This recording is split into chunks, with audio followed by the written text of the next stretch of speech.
Good evening. My name's Emily Block, and I'm the Florida Times Union's education reporter. Tomorrow marks a historic day for so many women and gender non-conforming people across the country.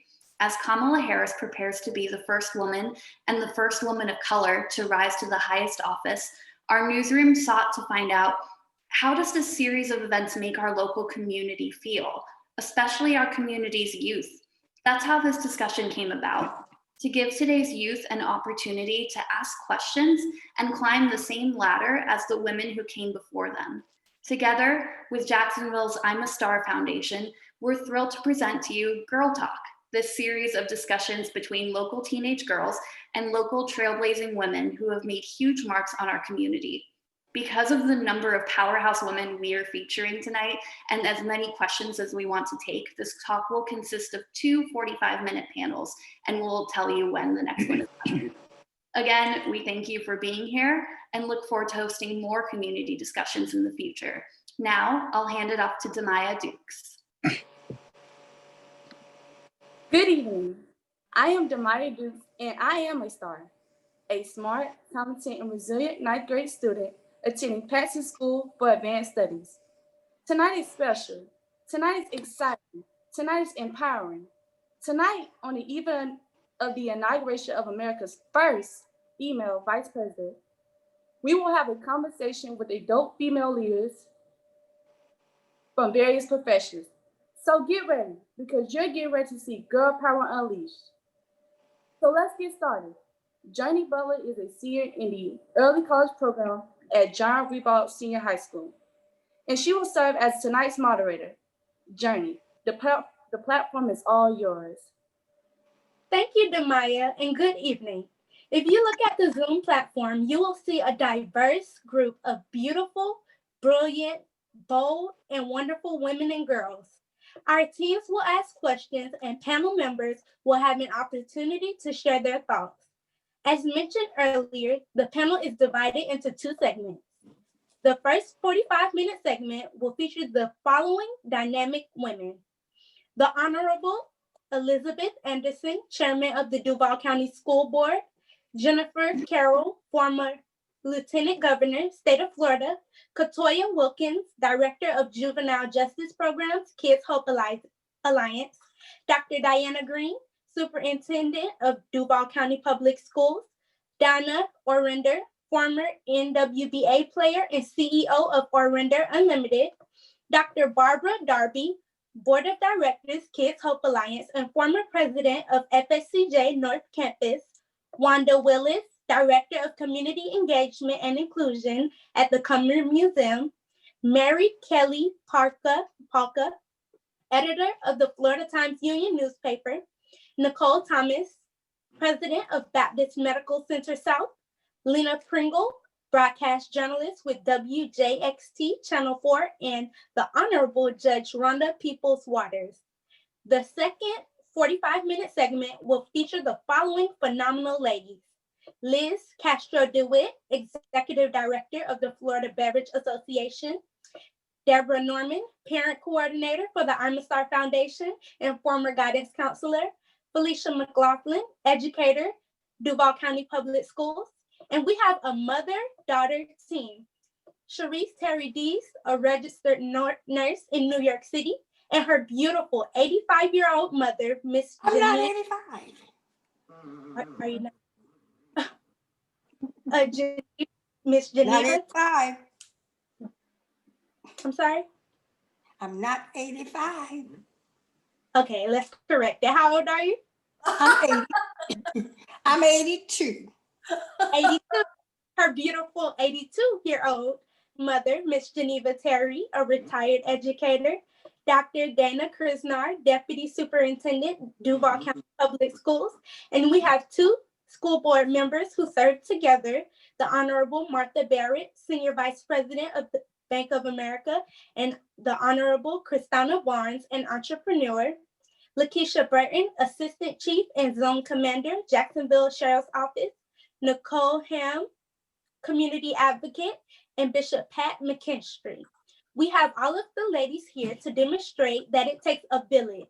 And tonight, we, the young ladies of the I'm a Star Foundation, are grateful to have these phenomenal, awesome, and accomplished ladies as a part of our village.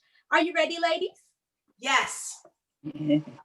I hope so, because Maya McLaughlin, a senior at First Coast High School, has the first question. Good evening, everyone. Like she said, my name is Maya McLaughlin. I am a senior at First Coast High School. And before I have my two-part question, I just want to say it is an honor coming on here tonight, being able to talk and share our thoughts and ideas as young and mature Black women. So for my first question, I would just like three ladies to chime in and answer and express how you feel about my question. So my first question is, being in the position that you are today, what historical Black woman inspired you to become and to do, or to be able to have the courage to do what you do now? Anyone can answer. Any three ladies can answer. This is former Lieutenant Governor Jennifer Carroll. And during my time, both in the military for 20 years, my acceleration in the political arena, I was one of one, or the first female, Black female elected statewide as Lieutenant Governor, first Black Republican female elected to the state legislature. And in my military career, I was an aviation maintenance officer. Prior to that, I was enlisted jet mechanic.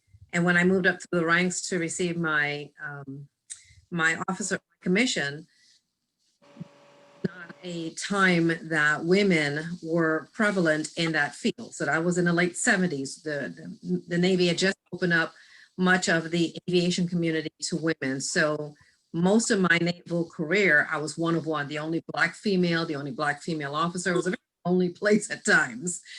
And I attribute all of my strength because not only as women would you go through trials and tribulations and objection to you being in a space that is predominantly male, but you also feel a lonely spot if you are the only female not able to have a mentorship to turn to get some encouragement and or advice to how to handle the situations that you're going through.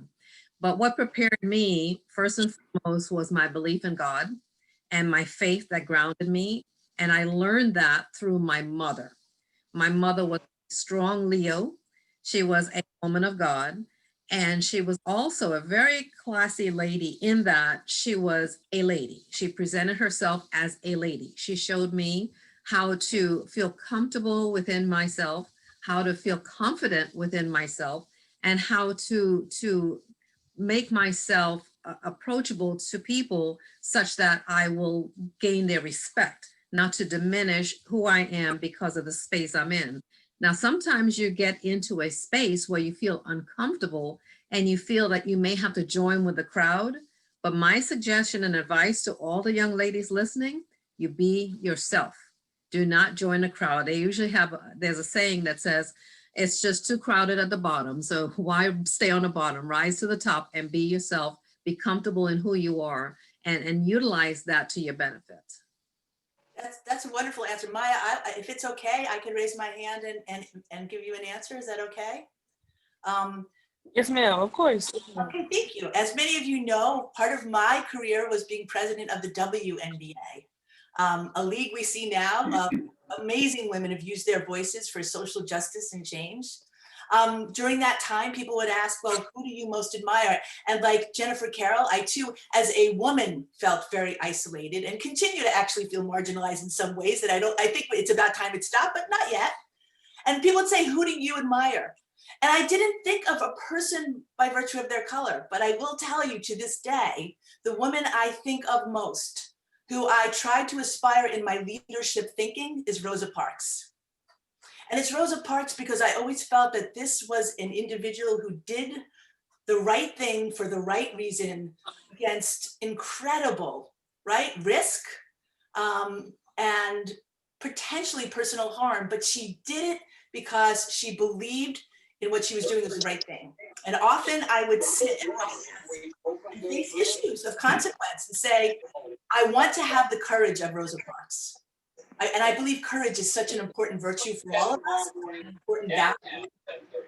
By lunchtime, feels like it's Okay, and so therefore that is that. So to answer your question, Maya, for me, it was Rosa Parks, but I selected out of a full spectrum of women of every color, size, shape, race, ethnicity, because to me, her courage speaks with such great volume. Yes, I have one more lady for the first question, and then I have another question that 3 more additional ladies can answer. So one more lady. I can chime in. Judge Rhonda Peoples Waters, and thank you all for having me. Nobody. I was sitting in this meeting for a long time. Are you able to hear me? Okay, yes, I think now we can hear you. Somebody was unmuted. All right, yes. So I just wanted to chime in and just briefly say that I can echo the words that have just been said to us. My mother, of course, a strong African-American woman who was a teacher and worked several jobs to make sure that my brother and I received the best.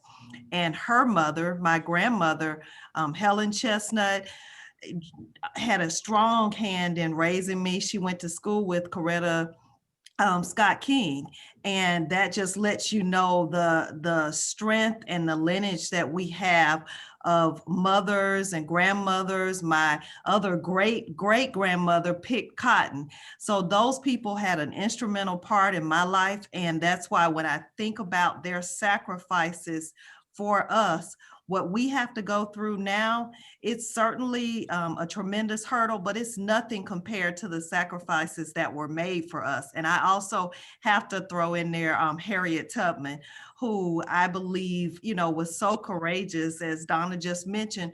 When you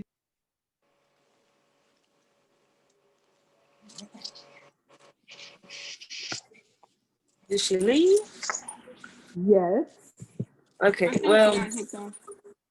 Okay, well, while we're waiting for her, I guess I'll move on to the second question. So the second question was, how can you ladies pull the courage to, wake up every morning and say, you know what, today's a new day, and I'm gonna start off this day with a big smile on my face, even though I had people saying different things about how they feel about me and what's going on. How do you have the courage to wake up every morning and go on about your day and, basically do your jobs? Well, this is Diana Green, Superintendent for Duval County Public Schools. And a lot of people say a lot of things about me. So all good. So I stay off social media. I don't go to, and I know for young people that's really hard, but I do think you should consider taking a break from social media, because if I stayed on social media, the things that are said about me, whether they're good or bad, has a way of affecting your attitude. So much like the other women who spoke, I think Jennifer Carroll said her belief in God and her faith. I try to wake up every morning and let him be the first person I speak to get me in the right frame of mind, because many times when I wake up to text messages, and generally they're not good information. It may have nothing to do with me, but it may be something that's happened at a school or we've had an issue. And so every morning I try to wake up and speak that wisdom and those good thoughts into myself, knowing that every day is an opportunity to be a day that can be quite frustrating, can be long, and have to deal with many issues that I'm usually coming in on the back end after it's happened and try to figure out how are we going to fix this? How are we going to position the school district to be prepared, whether we have to talk to the media, I have to talk to the board. All of those things every day is presents itself in my line of work. So I think number one, you should have a ritual in the morning. You need to figure out what that is for you. I think everybody has to figure out their own ritual and work at doing that ritual every morning. It prepares you to start the day. Some people meditate, some people pray, but whatever you choose to do, try to do it every day to put you in the right frame. And then if you're having to deal with negativity, you have to figure out how to put that in a box. For me, I put it in the box of urgent, I have to deal with this now, or this can wait. And sometimes you need to put your negative issues in the box that this can wait. Because if you go into that issue with the wrong frame of mind or the wrong attitude, you can make a negative issue even worse. And so those are some of the things I would give as little snippets of wisdom to the young women, is that have some type of positive ritual that you start every morning, and then make sure you can compartmentalize issues that present itself to you. Because what I see from our young people many times is they react emotionally. And many times that emotion is a negative emotion. And again, you've made a bad situation worse. And sometimes you need to step back from social media, step back from some of those friends that you may have that are speaking negative words to you. It doesn't mean that you drop them forever, but you always need to approach things from a strong framework, a strong foundation of being positive about yourself first. Yes, ma'am.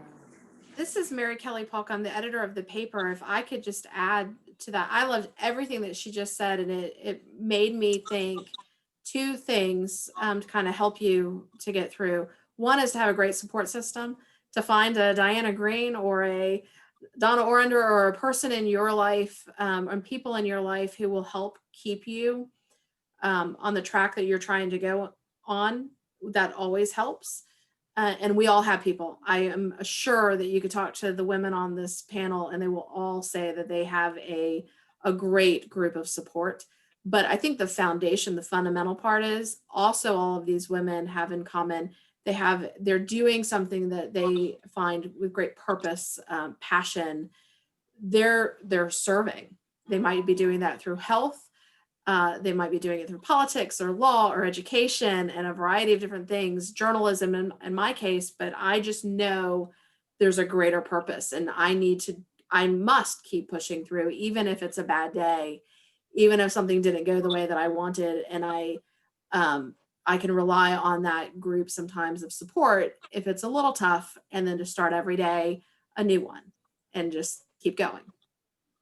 This is Barbara Darby. I would add to that common thread that you are already hearing. I think it's important to make positive deposits into your soul every day. And for me, those positive deposits come from the Word of God. So I start my day with meditation. I start my day talking to the person who I know gives me strength to do whatever I need to do for that day.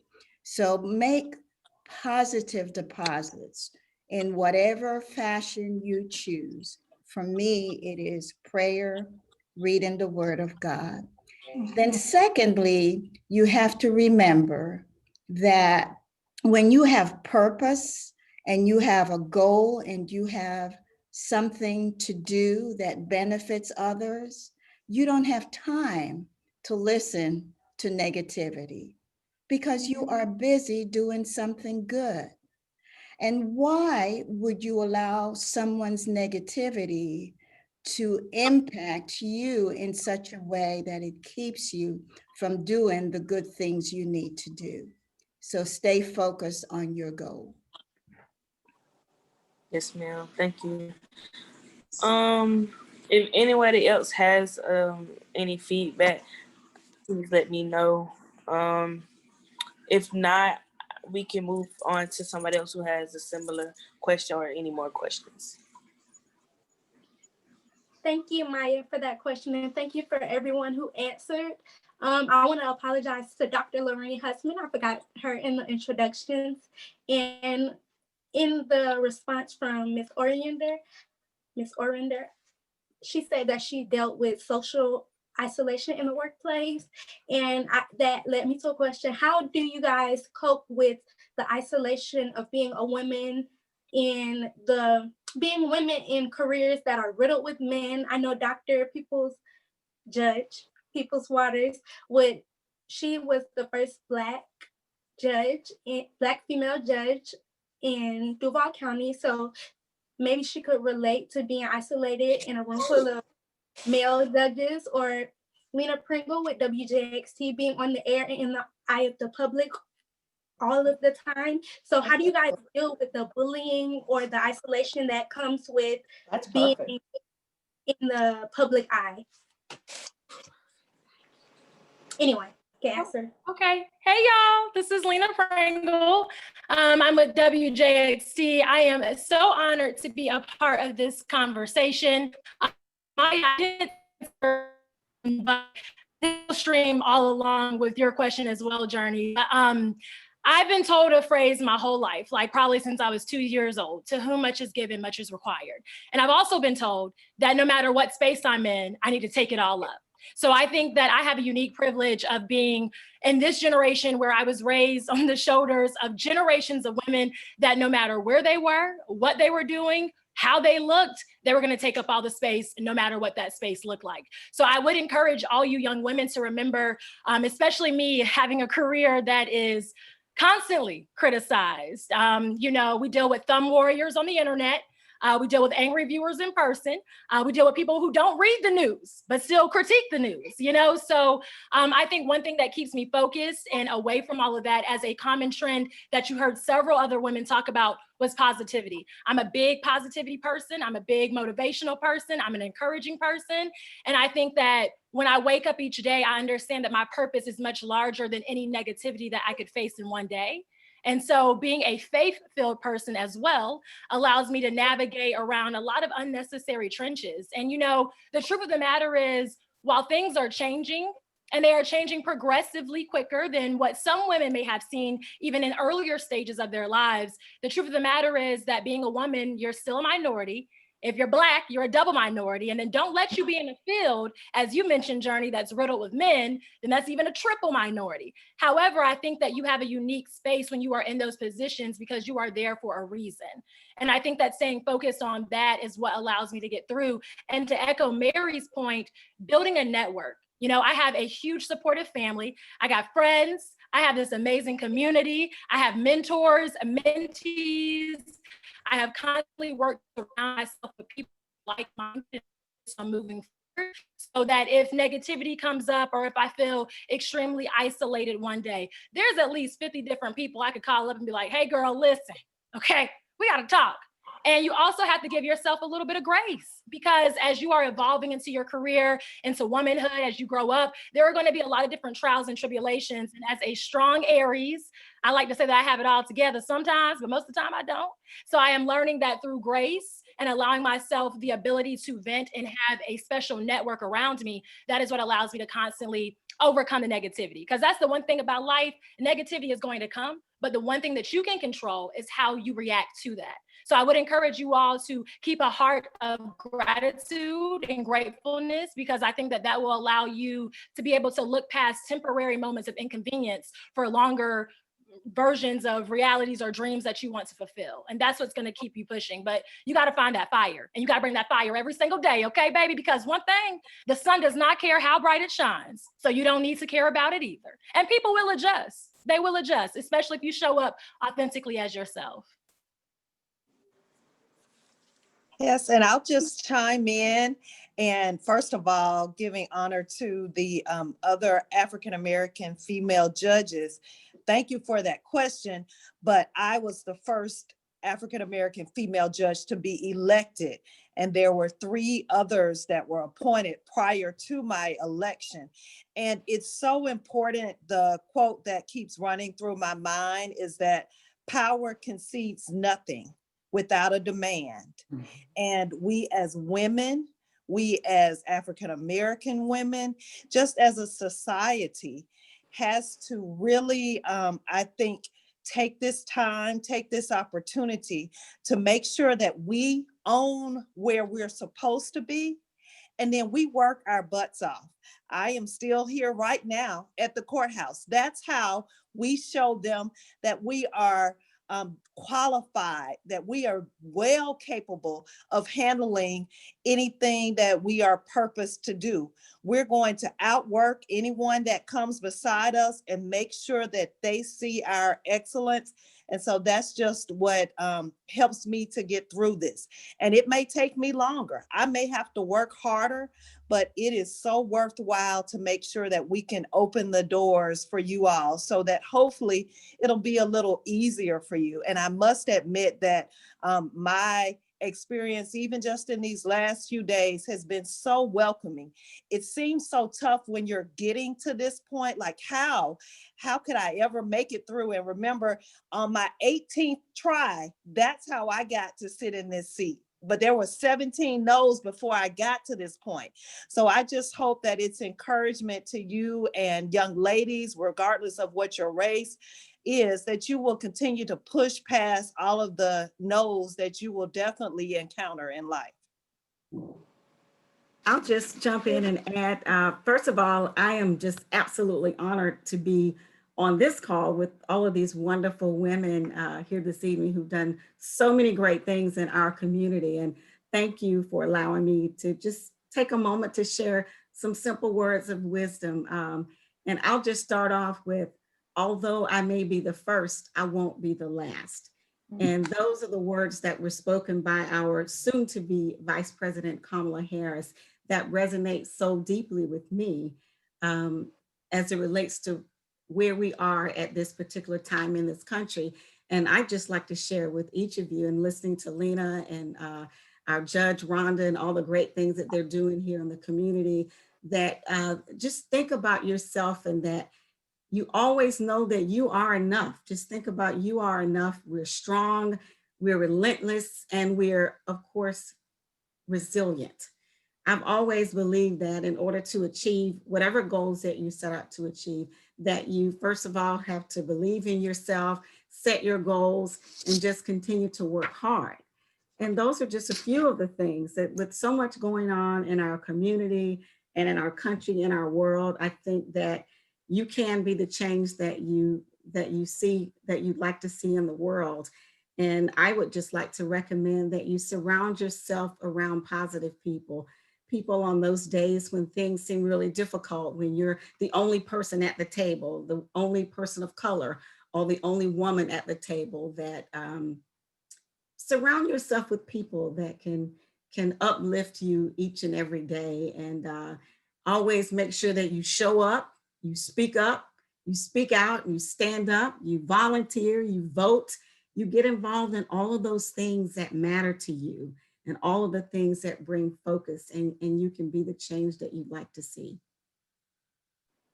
Thank you so much for that answer. And I know that Kennedy has a question, and I'm not sure if Bishop McKinstry or Katoya Wilkins is still on, but I know you guys have to leave early. So I have a question that I would like to ask you guys if you guys are still here. There's a quote that says, strong people don't put others down, they lift them up. So my question is, have you ever been bullied in your profession, or was there a female in your life who lifted you up when others tried to put you down?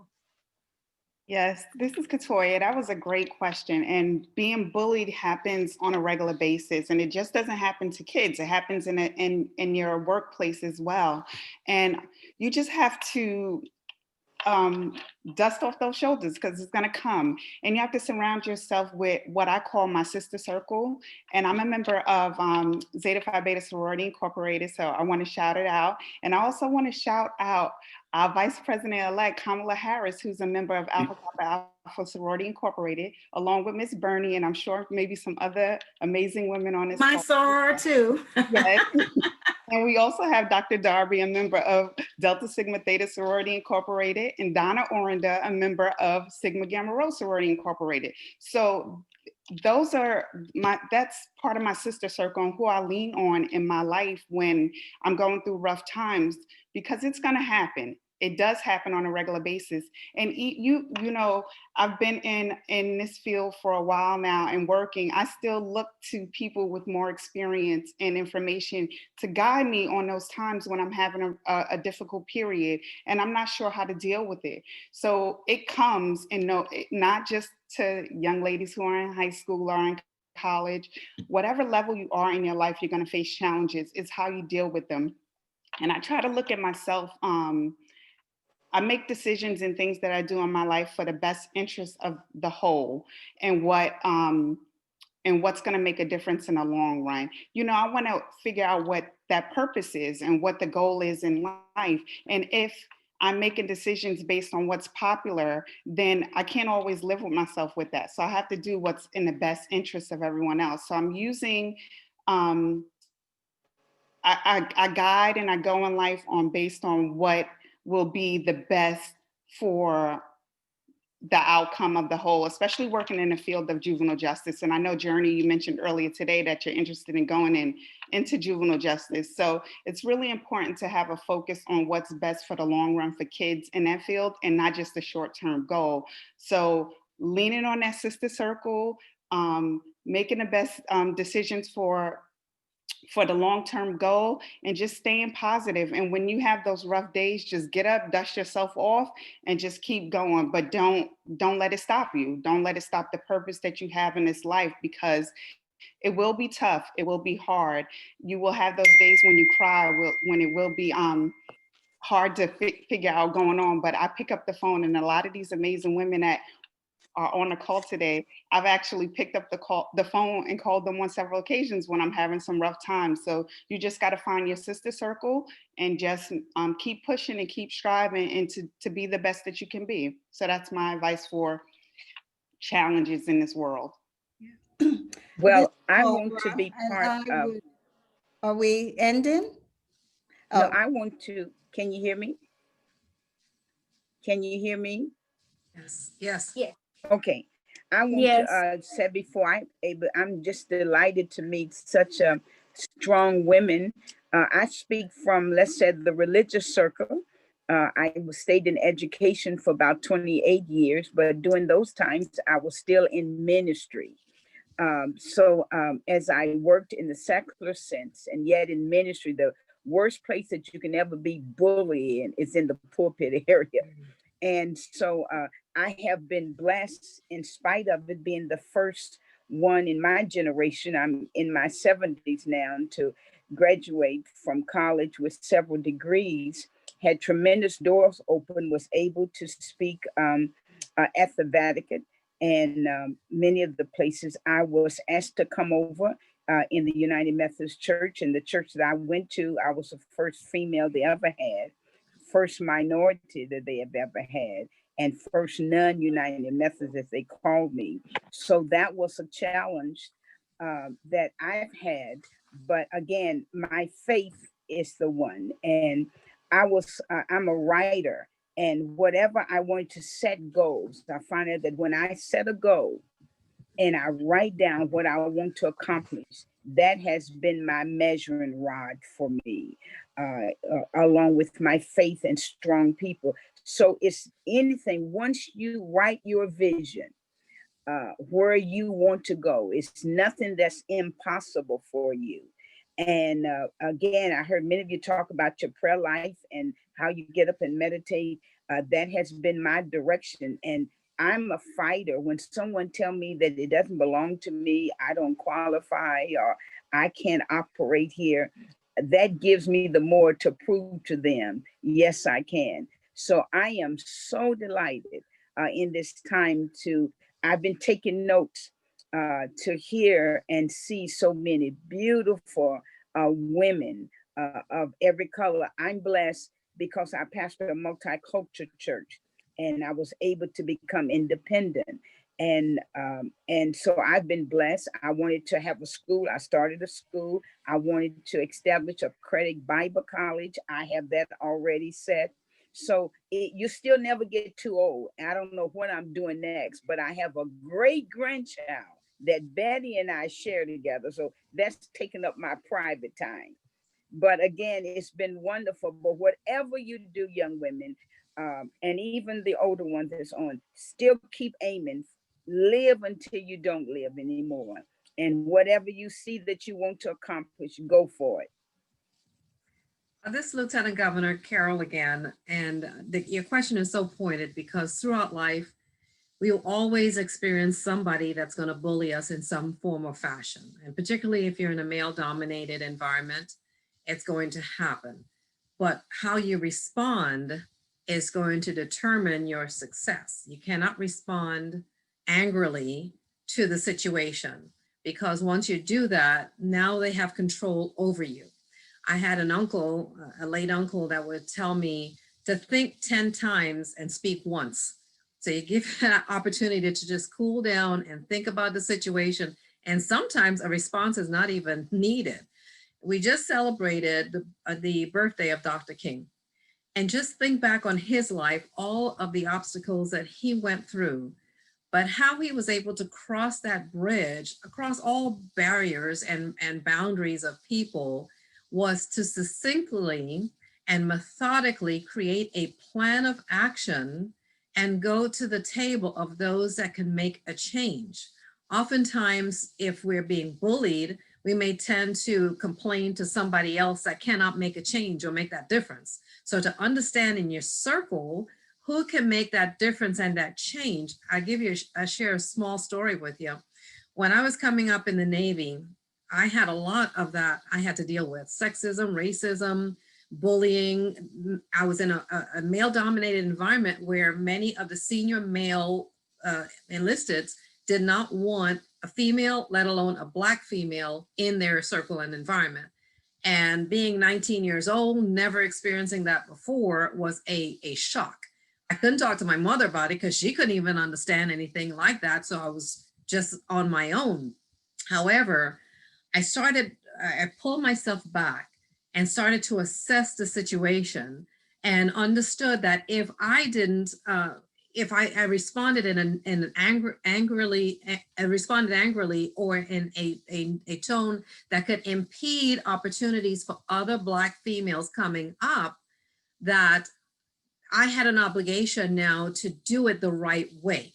So not only for yourself, but for those that are coming after you, how then will they be perceived? Because some people, they have never, at least some that I came up through the military with, never had a relationship with a Black person, let alone work for, work with a Black woman. So whatever stage was set there, that would predicate all the other impressions of other Black women coming up. The other thing too is that they'll start to talk within their circles. And then you get a bad name moving forward, particularly for me, in the military, we transferred station to station. And in the corporate world, you may have the same thing, going from one job to the next, and someone spreads the negativity about you that you cannot adjust to the environment. You cannot assimilate in the work environment, which is not the case, because it is just maybe someone or a couple of people want to push you out the way because they either envy you, they're jealous, they don't want to work as hard as you, they want you to step out the way so they can get the accolades. But you have to recognize and understand the environment that you're in, and to think methodically and succinctly like Dr. King did, and create and formulate a plan how you're going to address that. And success cannot be denied. If you have that excellence, you will make them not sleep at night. So just do your best to be your best and move up the ladder. And once that happens, they will be the ones that's having a sleepless night and not you.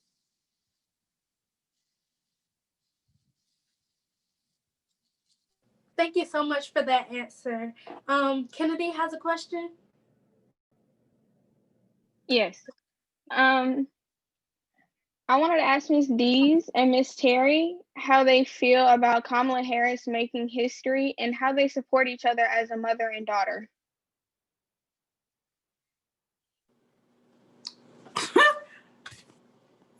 So I will say that I support my mom. Well, first of all, let me answer the question about Kamala Harris. I think it's a first. She's the first, and she certainly won't be the last. It's good to see a woman of color in a position such as that. It shows you young ladies that with studying and getting good grades and going to school, that anything is possible. So keep your noses to the grind. Don't worry about what people say about you, and do the very best that you can in life. In terms of support, my mother has always supported me. She's been my biggest fan, my biggest cheerleader. I'm sorry. She, whenever I said I couldn't do something, she always tells me, yes, you can. Never get up, never give up. With Christ on the vessel, you need not fear any of the storms that come in your life, because you know to whom and who you belong. Not only do you belong to me, but you belong to the Lord, and he promises never to leave you, and he's always there for you. So that's how I feel about that. I don't know how she feels, but I try to support her in every way that I can. For instance, she got a COVID shot the other day, so I just checked in on her on my way driving home, and that's why I was late getting to the meeting, to find out how she was feeling. So because of her, I am. So now it's my turn as the daughter to look out for her. And that's what I try to do on a daily basis. Thank you. Mom? No? Okay. Are you not on anymore? Okay, so if anyone in the first session has not, the women in the first session were the Honorable Elizabeth Anderson, Jennifer Carroll, Katoya Wilkins, Dr. Diana Green, Donna Orinder, Dr. Barbara Darby, Wanda Willis, Mary Kelly Parka, Nicole Thomas, and Lena Pringle, and of course, Judge Rhonda Peoples-Waters. If you have not had a chance to speak, this question is for you. So leadership is the ability to get extraordinary achievement from ordinary people. Can you tell us about a time where another woman did that for you? How another woman was able to get you to achieve more or push you to achieve more, whether it's in your career or otherwise? Anyone who hasn't spoken. Good evening, everybody. It's Nicole Thomas. I serve as the hospital president at Baptist Medical Center South, and it's a joy to be with all of you. I thought I'd jump in because the woman that I'm going to talk about, many of you know, Madeline Scales-Taylor. She was the Human Resources Director when I moved to Jacksonville in the late 90s to work for Mayo Clinic. And it was her advice, her opening doors for me, her teaching me the ways of corporate America, you name it.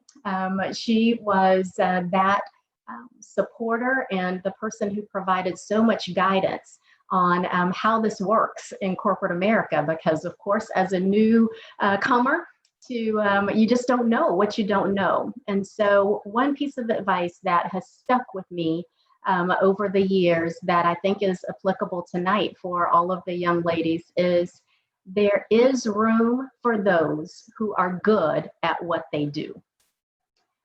They will make room for you to be at the table when you continue to operate in excellence, when you are the very best at contributing to whatever the purpose, the initiative, the task is. When they want you on the team, they will make room for you. And yes, it will be difficult. There will be times when you just feel like maybe you made a mistake or you shouldn't have done things that way. And that's okay. Just pick yourself up and go back at it the next day and continue to be yourself. And you can't help but shine. You're a child of God, and that's what we do. And just continue to bring the light and make the path easier for those who are coming behind you. That's what all the women on this call are so excellent at doing, is opening the door and keeping it open behind them.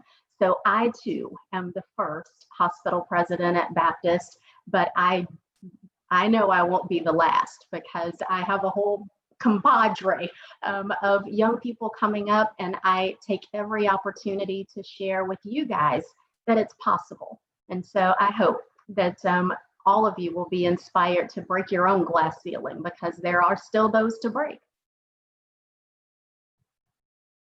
Thank you. Anyone else?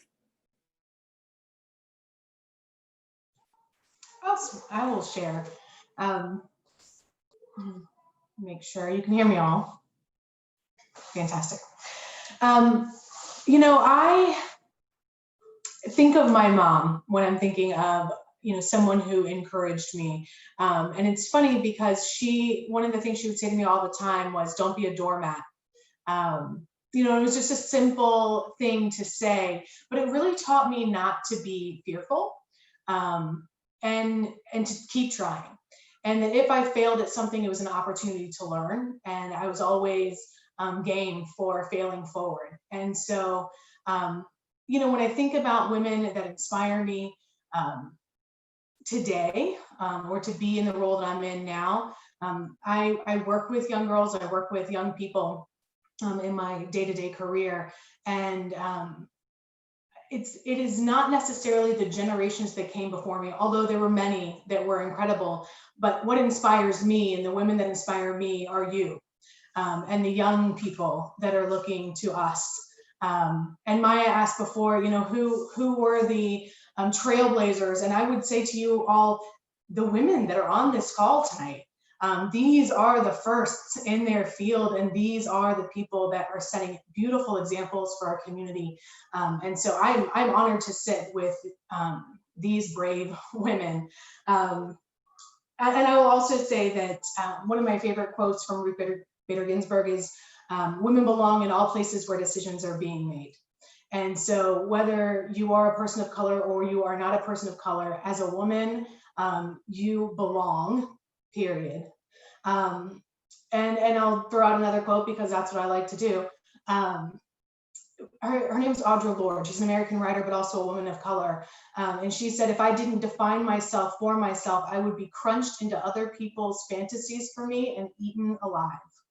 And I think for me, that has been the driving force. You know, when I lay down at night, I have to be proud of who I've been, the work that I have done, the folks that I've come in contact with, and those interactions and the relationships that I've built. And so, you know, you all inspire me, all of these women, but also all of you young people, to do the work that I do, despite the haters, despite the bullies, despite being, you know, maybe the only woman in the room, because I get to decide for me. I am no one's doormat.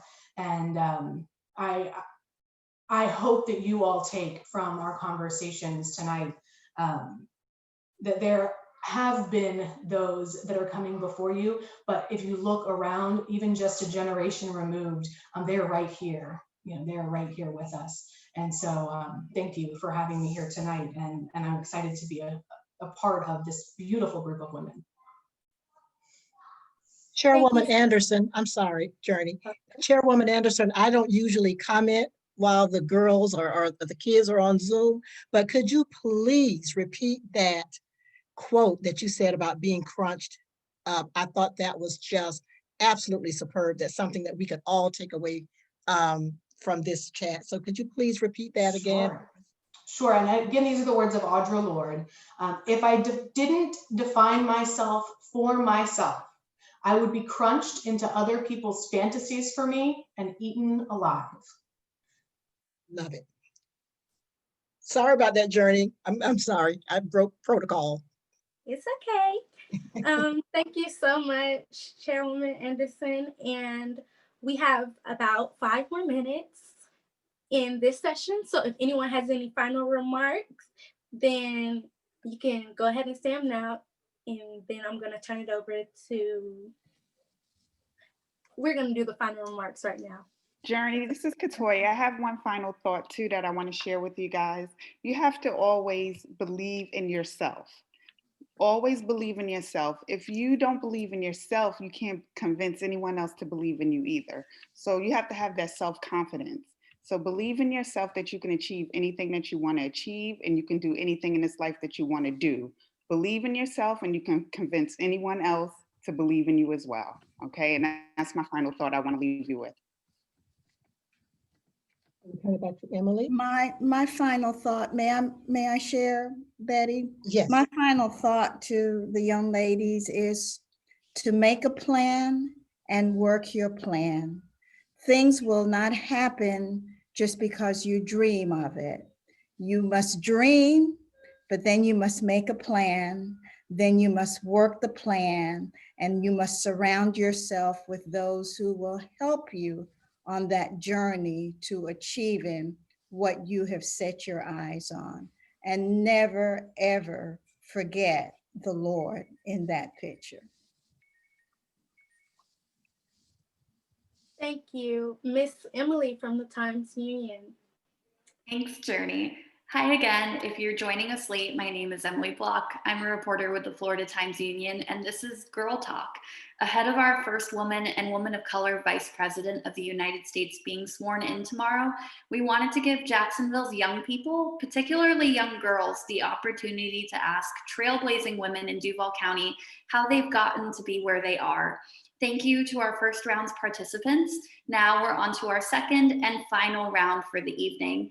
If you enjoyed this discussion or have any feedback or ideas for future panels, please reach out. With that, I will hand it back over to our moderator, Journey Butler. And I'm going to hand it over to Valencia if she's still here. Valencia. I am Valencia Gibson, a sophomore in John Reebok High School Early College Program. Wow, I don't know about you, but I feel empowered. To our first panel, I want to thank you for taking the time to pour into us. America's fourth president, John Quincy Adams, once said, if your actions inspire others to dream more, learn more, do more, and become more, you are a leader. Panel 1, you brought President Adams' words to life. Your participation tonight helped me and my fellow stars to learn, do, and become more. Thank you for your leadership. Back to you, Journey. Hello. Well, everyone, let's show some love to our first panel. A hand clap, an emoji, whatever you would like to do, but let's just show some love for the ladies who are in panel 1, which were the Honorable Elizabeth Anderson, Jennifer Carroll, Katoya Wilkins, Dr. Diana Green, Donna Orender, Dr. Barbara Darby, Wanda Willis, Mary Kelly Palka, Nicole Thomas, Lena Pringle, and the Honorable Judge Rhonda Peoples-Waters. And also the women who will be in the second segment, Liz Castro DeWitt, Deborah Norman, Felicia McLaughlin, Sharice Terry Deese, her mother, Mrs. Geneva Terry, Dr. Dana Krisnar, and the 2 school board members, Martha Barrett, Christina Barnes, Lakeisha Burton, Nicole Ham, and Bishop Pat McKinstry, also Dr. Lorraine Husman. So our first question will be coming from Jordan Bell. And we also have a bunch of questions from the chat. So, Jordan Bell. Hello, my name is Jordan. I go to Samuel Wilson High School for Advanced Studies. I am a freshman, and I know all the women on this call today have worked so hard to get to where you are now. And it is so inspiring to hear your answers and to hear your words of wisdom. But I just want to know, why did you choose the field that you want to be in? You knew it was hard to do, and yet you still chose the road ahead of you. So I just wanted to know what really inspired you in your youth and what really drove you to pursue the job that you're in now. Hi, this is Kerry Davis, and because I graduated from Wilson High School, I feel compelled to take this first question. because, you know, us Wolfpacks have to stick together. And so I am the president and CEO of a nonprofit, and I knew I always want to be in a position where I could give back. And I didn't know quite what that meant. And over the years, I knew it meant that I wanted to be the change that I wanted to see in the world. And I did not want to wait for that change to begin with someone else. So I know I wanted that change to begin with me. And so what I would encourage each of you young ladies to do is to do the same thing, is not wait for change to happen around you, is to be the change. And so that means starting now. What is that change you want to see? And to ask yourself that question and to start putting that change into action. And as you start to put that change into action, then you'll start to see everyone change around you. And don't wait to ask for permission. You don't have to wait for permission or to wait for someone to say, now you can be the first. And I think you guys heard from Judge Waters, you know, try it. So if you can fail, you can fly. If you can get down, you can get up. So that's why I got into the nonprofit world, is because I wanted to be that change. Awesome. And Jordan, I'll go next because I am Wolfpack as well, class of 93. So what I would say, I've been a police officer coming up on 22 years, and I didn't choose my profession chose me at a very early age. I think that a lot of the things that I've experienced as a young person growing up, I was really, God put me in a unique situation to serve in the capacity of a law enforcement officer. But I've always just wanted to serve and give back. But what I would say is for all of you who are currently and who will experience some type of trauma, tragedy, or significant hardship, what you need to know is that those situations don't have to define who you are or dictate your future. When we look at the vice president on tomorrow, our first female vice president tomorrow, a lot of times people see all this glory, but they don't know their story. But we all have a story. And I would just encourage you all that, because we all have challenges, but do not give up. If I would have given up a long time ago, I wouldn't be sitting before you today in this uniform. So 3 words that come to my mind: be bold, be courage, and be authentic. Be who you are, no matter what. Thank you so much. I know we have a question from Tiffany Powell. Hello, good evening, everyone. My question was for everyone, or anyone who went through this. I was asking, how do you handle the times when you make a decision, but it may not be the right decision?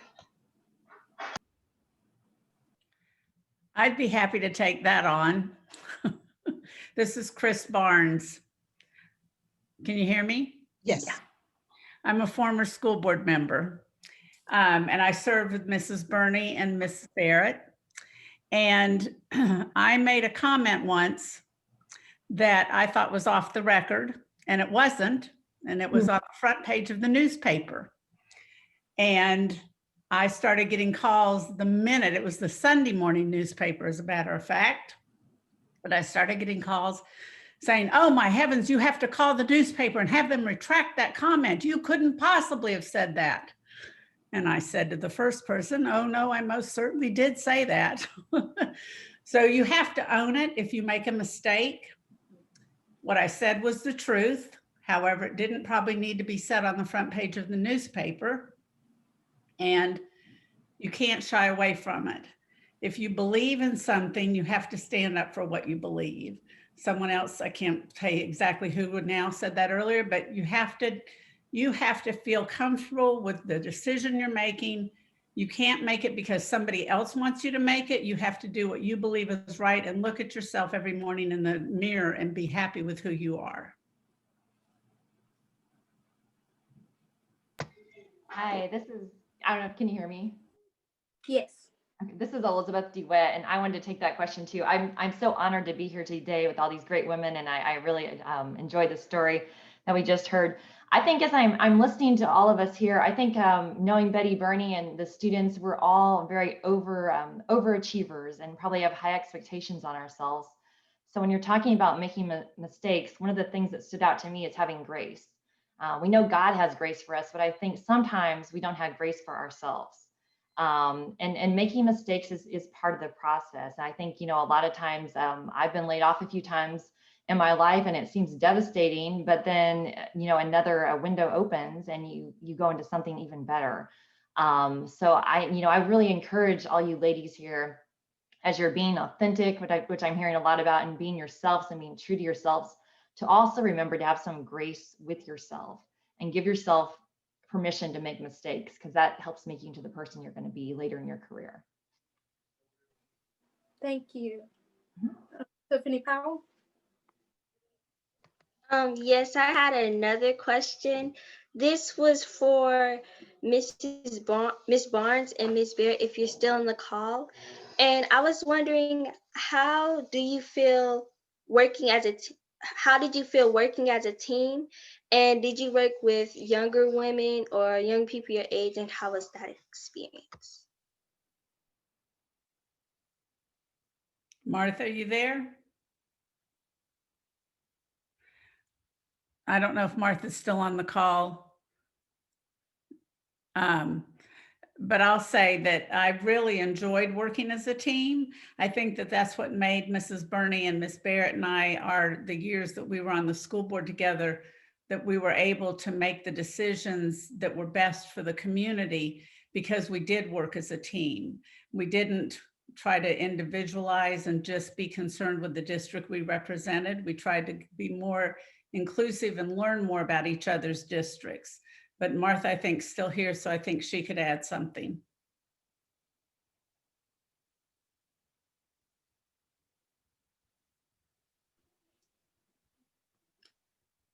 Martha, can you hear me?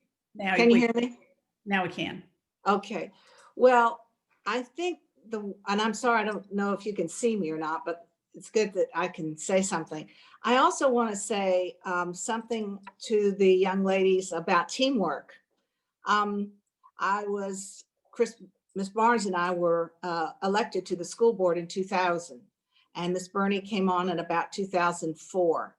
And the fact is, you can't do a lot of things just by yourself. You have to get that team going. And now you don't always have to agree with each other, but the respect that you have for each other is the most important thing. And the honesty of saying, I don't agree with you.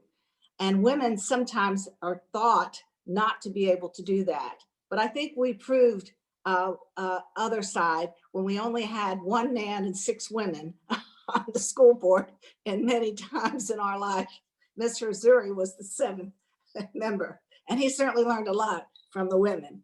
But at any rate, I think that's another thing. I always tell people, it's one thing to know what to do. It's another thing you always have to think about, especially on a board. How do you deal with everybody? There were only 7 people, 6 others aside from yourself. You had to get to know them. You had to know their feeling and their hot buttons.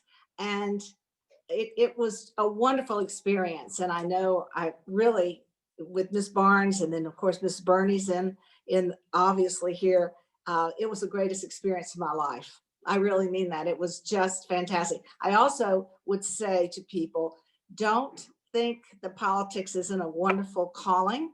And if you ever want to run for office, good for you. We need good women out there running, and they will win. And don't forget, it's the greatest thing you can do is to give back to your community. Thank you. Thank you so much for that answer. I know Demaya has a question. Good evening. Anyone is welcome to answer this question. When you recollect on your journey to womanhood and professionals, what was your greatest sacrifice and what is your greatest accomplishment?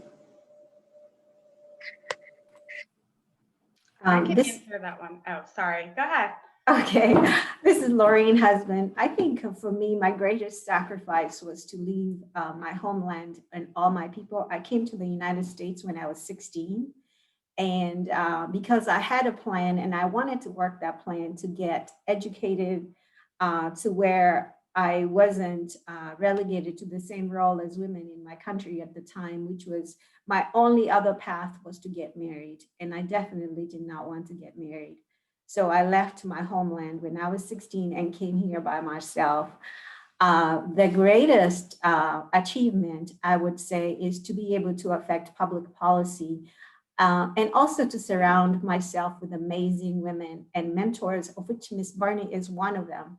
And I definitely know that I would not be the person I am or the woman that I have become if I did not have amazing women, starting with my mom and my grandmother, both who are educated, to the women I surround myself with in Jacksonville and the rest of the world. So thank you. I'll tag in. I'm still really early in my career, so I think this is probably going to be really relatable to you guys. So I had just hit my 5-year milestone at my corporate job, which is a huge deal. I'm 28 years old, so I've been working in corporate America since I was 23. But it wasn't until this year that I realized that my accomplishment wasn't going to be in corporate America. My accomplishment was going to be what I was going to do to serve this community. Many of you may know that I ran for city council this past year, and just being young, being a woman of color, and being a woman, period, there was a lot thrown at me, but that rejection was a redirection. And I have such a clarity now on what I want to do in this community and being of service, that I'm shifting out of my corporate career into a full-time service role. And like, to understand and have that clarity as a young person has been so filling. I tell people all the time, like, this is the most amazing thing that I could have ever gained out of any experience, is the clarity. My mom said, I talked to her about it and she was like, it took me years to figure out what I wanted to be, what I really wanted to do when I grow up. And for you to not even be 30 and have that clarity and know the space that you want to dominate is powerful. But like, that comes with just showing up. And, you know, like Miss Thomas said, like, being the best. When I got hired fresh out of school, I was like, oh, I'm going to be the best credit analyst this company's ever seen. Was the best credit analyst, sent me back to school, became the best staff accountant they ever had. Best staff accountant, moved into sales, one of the top salespeople that they've ever had. And they even have held the space for me to say, this is the arena that I want to discover. And like, let me go back to a different role so I can spend more time doing the thing that fills me. But like, that comes from being a person of excellence and being passionate about what you do and what you want to do. So I say that all to say that, like, even though you're young, start exploring now. Because you're gonna, I mean, even now, I'm not considered a young person anymore, which I thought was crazy. I was like, I'm still young. I'm not 30 yet. Like, give me a minute. But like, you know, start now. Try things. Don't try them. Throw that ball against the wall and see what sticks. And like, if you find something that you lean into it, even if it's a little uncomfy, even if it seems really tough, because you don't know what type of grit, what type of tenacity, what type of resilience and clarity that's going to create for you and drive you into your greater purpose. Thank you so much. Faith? Hi, I'm Faith Sampson. I attend Sandal High School and I'm currently a junior. If I have any educators on here, this question is for you. Going into the education field, learning about, you know, children and the development of us as teens or young adults, how is it like you're going into a new setting and you're coming from like different groups of diversity and you're interacting with them, how is it being in your career field as an educator?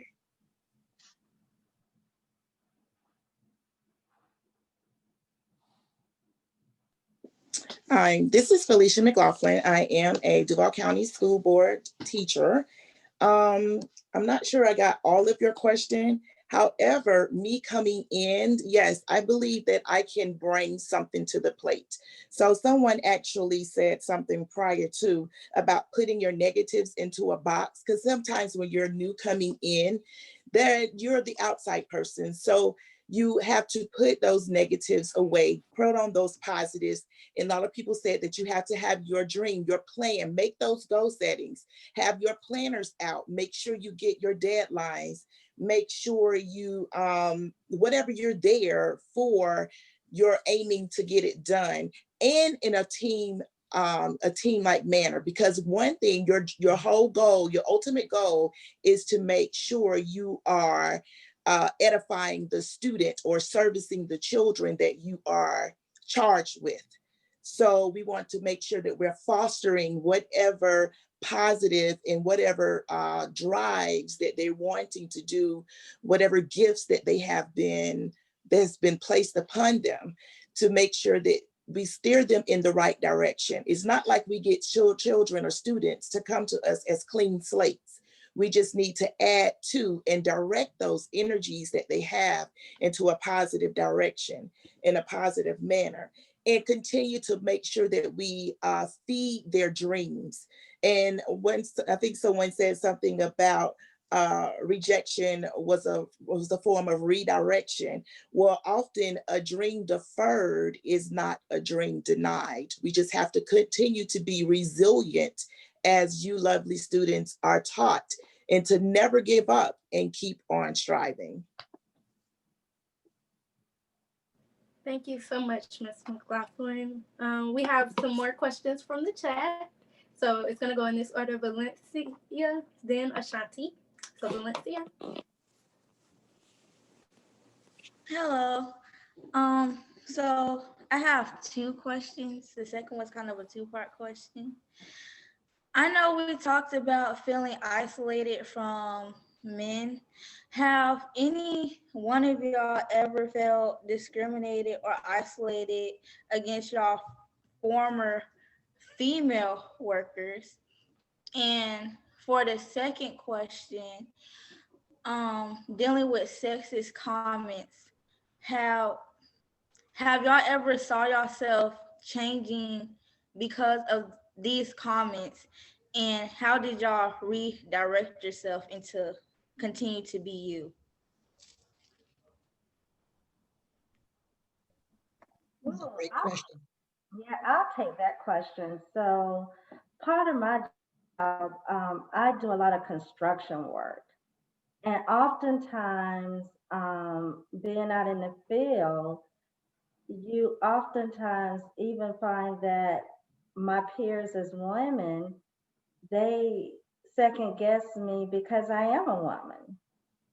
And so what I used to find myself doing is dimming my own light and not being as forthcoming because I knew I was going to be second guessed. So I might, allow my male counterparts to provide the answer, even though I knew they didn't have the right answer.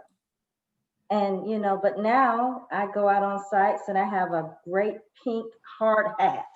So I allow my girly flag to wave high. I allow my great nails to show bright. And sometimes as women, we could be our own worst enemies. And we discriminate against each other. And we don't give our male counterparts the opportunity to share the sexist remarks or to have the biased views, because we have them against each other. And so we have to be careful of that. And we have to ensure that we are not the ones that are biased against ourselves. and that we don't decide that another woman or another girl can't do something because of her gender.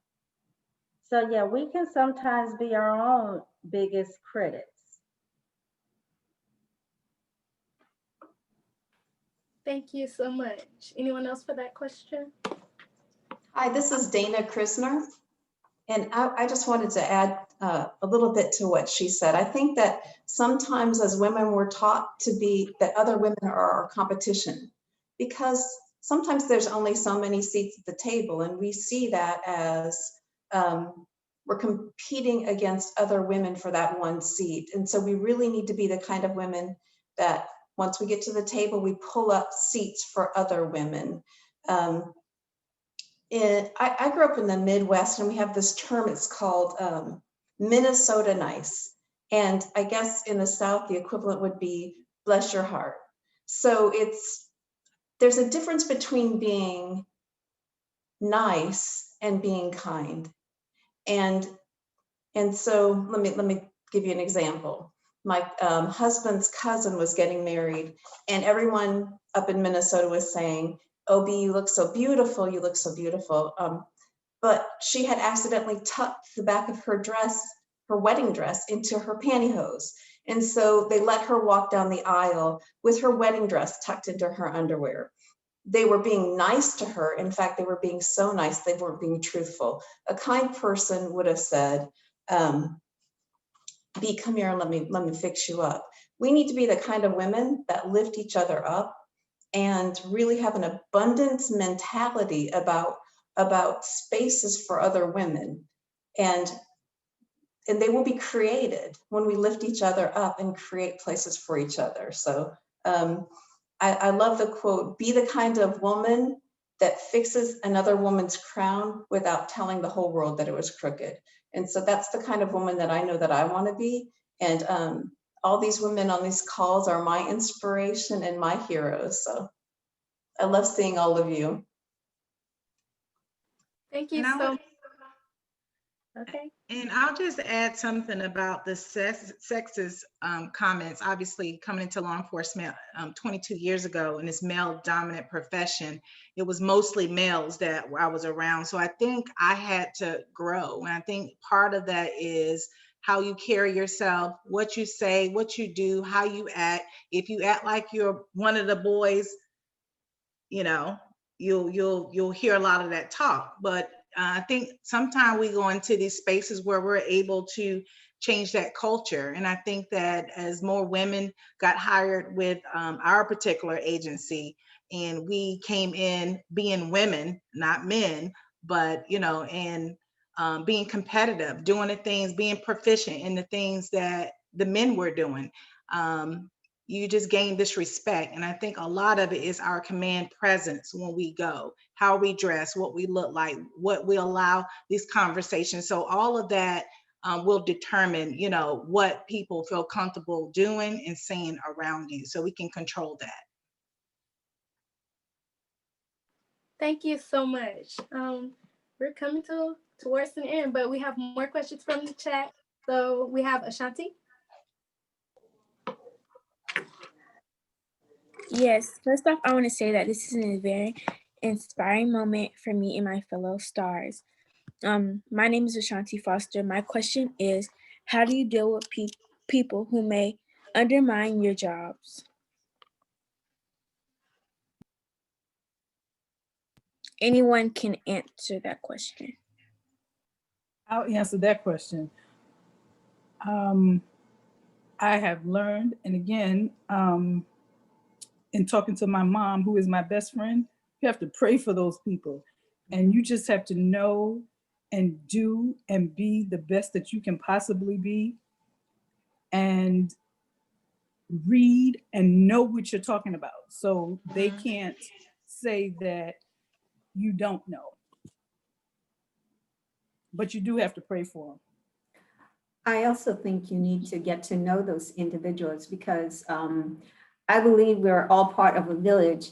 And if somebody is undermining you, it's something within themselves that they're struggling with. And if you take the time to get to know them, as difficult as it might be, you might have an opportunity to lift them up to where you can now start being on the same team.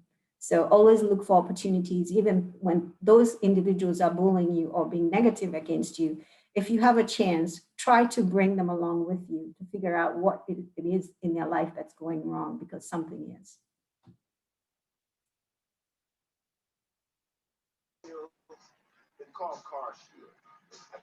Anyone else with a question? If not, then I have a question. My question is, as a woman, what was one of the biggest obstacles that you had to overcome in your profession? Anyone can answer. I can answer this one. Just being a woman in the financial sector was really hard. I interned at Morgan Stanley my freshman year of college, and I interned in the investment banking division, which was all male. So to be 18 years old, to be a woman of color, to be a woman, period, I got just slammed. And I got so overwhelmed that when I got back to college, I changed my major. I was through. I was just so overwhelmed and so upset. Like, there's just so much coming at me, all this information, and I just don't live up. I don't know enough. I'm not worthy enough. And like, I had to shift the way I saw myself. And I say that to say that the space that you are drawn to is the space you should absolutely be in. The only person that can stop you from being in that space is yourself. And that starts with shifting your mindset every day, reminding yourself, like, I am enough. I am worthy. I can have nice things. I am enough to be a part of a panel like this. I'm enough to be in a group of women like this. Like, remind yourself of who you are, because there's all these things in the outside world that are going to constantly remind you what you're not, or tell you what you should not or cannot. And especially just being in finance, you know, being a person that likes numbers, being a person that I love Excel. I could do it with my eyes closed, and people thought that was weird. That wasn't a job for a woman to be in. There's no way that you actually understand what you're doing. And that's when you kind of have to quiet the noise and get back to what you know is true. And the person that controls that truthful narrative is yourself, because you're the one living it. So I would just, you know, echo what all the women said in the first panels, like being grounded and setting yourself up every day with something that you truly believe in, whether that's yourself or believing in your capabilities or believing in the journey that you're on. Just starting with a centeredness to greet your day, because the world is going to try to take you out, and it will if you let it. And your job is to stay steadfast and to stay strong, because you are. Thank you so much. So we did get a bit of a late start. We started at around 6:35, so we're gonna have around 5 more minutes. So any women in the second panel who did not get a chance to speak, any remarks that you have, this is the time to say them.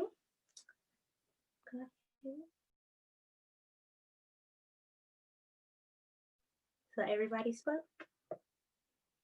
Well, if that's the case, then, well, if anyone has any final remarks, then now would be the time to say them. Can I just say something real quickly? This is Chris Barnes. Nicole brought up something kind of about that. I think as you go through your life, you're going to have times where you one day look and stop and think, oh, wait a minute, how did I get to, how am I doing this? Wait, I don't really know how to do this. I'm such a fraud. Oh, people are going to find out I'm not really doing what I know I'm doing, but you really are doing what you know to do. You really would not be there if you weren't capable. We all have moments we're going to doubt ourselves. After I got elected the first time, I woke up the next day and I thought, oh my heavens, how did I think I could do this? But I could do it because I had a passion for public education. I believed in children. I believed everybody had a right to an equal education. So don't ever let yourself be your worst enemy. Okay, I'm Geneva, and I wanted to speak on the question that was asked about an educator. I'm a retired teacher. I taught school in New York City. And what I want to say to the children is that I was a teacher's person and I believed in my students. One year, I allowed my children to make all of the rules and all of the consequences in our class. They made the rules, they made consequences worse than what I would have done. And I said to them, I only have one thing that I want you to do. When we go out into the hall, I don't want you to talk. And if I'm asking you not to talk, I have to do what I'm asking you to do. So when we would be out and the principal would come and want to say something to me, I wouldn't answer her because I promised my children the only way that I could speak to them is if I got permission from them to speak to the principal. But I want to say to you young people, I want you to go as far as you can see and then see how far you can go. Don't you allow anyone to keep you from fulfilling your dream. You are capable, you are very capable of having a good future. So you step out on faith, because like my daughter said before, I have always said to her that you have not because you ask not. So make a roadmap for your life, make plans, jot down what you want to do each day. But I just want to say to you, start your day off in prayer. And I'm telling you that you ought to believe in yourself. And don't you allow anybody to tell you that you can't be anything because you are somebody. So remember that. You might be poor and you might not be rich, but remember this, you are somebody. You are God's child. So I'm saying to you, will you please continue with your education? And don't you stop there. You go on to college and you make something out of yourself.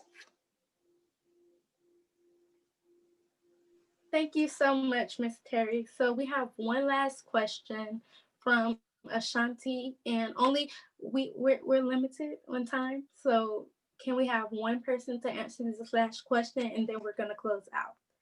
Ashanti? Okay, so my last question would be, what pointed or inspired you to your profession, and how did you know that that was for you as a woman? I knew teaching was my profession because I had a grand aunt that was a teacher.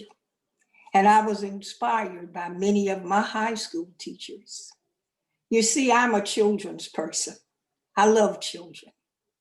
And not only did I teach, but I spent time with children after school, helping them with homework and letting them know that they were somebody and that they could accomplish. So I give it to my grand aunt, who was a teacher, and she encouraged me. And I thank God for her and what she did for me. Yes, ma'am. Thank you for your response. Yes, thank you so much for that response, Mrs. Terry. And it has been my honor to serve as tonight's moderator. But we now have to come to the end of this wonderful conversation because all good things come to an end. And we're now going to have remarks from our founder and our wonderful executive director, Betty Seabrook-Burney. Thank you so much, Journey Butler. Can we all just give Journey a thumbs up or a hand or something for leading us, being our moderator, and to my absolutely wonderful, amazing stars, my smart, talented, and resilient students who are solution-oriented and destined to change the world. You did a great job. More importantly, you know, sometimes when people talk about getting goosebumps, ladies, I got goosebumps from all of you. Just the responses were absolutely fantastic. But I am not going to have the closing word. We have Ms. Kennedy Larkins, is going to have the closing word. Thank you to everyone. I turn it over to Kennedy Loggins. Hi everyone, my name is Kennedy. Success is not just about what you accomplish in life. It is about what you do to inspire others. Every member of tonight's panel should walk away feeling successful because you certainly inspired us tonight. We hear a lot about girl power and Black girl magic. Tonight, I know I can unleash my power and I can sprinkle my magic because of ladies like you who have taken the time to motivate and inspire a group of girls who want to become leaders. Thank you so much. A month ago, I'm a Star hosted our Leader to Leader Summit, and I served as the chairperson. I am an 8th grade student at River City Science Academy, so that was a lot on my shoulders. But what came out of it is that the editor of the Florida Times Union, Miss Mary Kelly Palka, was one of the leaders, and she listened to our concerns. As a result, she and the Florida Times Union have provided a platform. Thank you for believing in us. We wish Vice President Kamala Harris success in her new role.